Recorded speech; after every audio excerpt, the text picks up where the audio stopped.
Hey y'all, back with my 2004 Toyota Sienna. We're doing the rear brakes on it. So either chalk your wheels if you're not on a flat, or at least set the emergency brake, but in my case, I probably wouldn't just because I'm working back here. But I mean, you can, because the emergency brakes works off the drum, not the caliper brakes here. First thing you want to do is get your set. I'm gonna use my 3/8 because it goes up to 21 millimeter, which is what is on my impact. Hey, take that back. That's a 19 millimeter for the lug nuts. If you're using the impact, it's okay to jack the vehicle up from this jack point here. If you're using a breaker bar, you're going to need to break it while it's still on the ground so the tire can't turn. Make sure you use a good solid jacking point. As you can see, this part here is definitely not okay to use.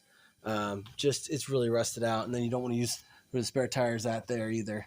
But any of the solid frame stuff back here is okay.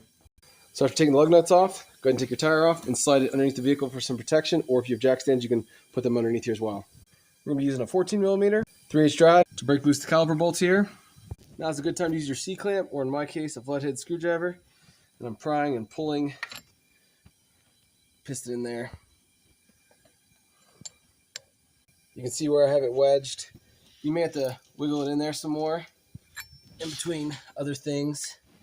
You may have to wiggle it between here to get it pushed back first, get that piston started, going back, before you can go on the hard angle to reach up in here, like that.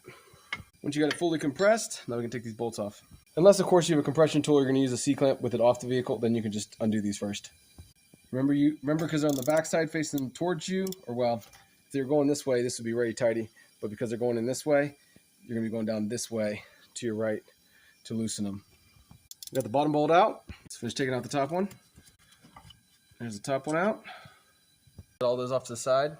Pull this up and out of the road, just like so. This plate fell off the back. We're just going to push it back on there, like so. And looking at that pad, it's still got a little life left to it.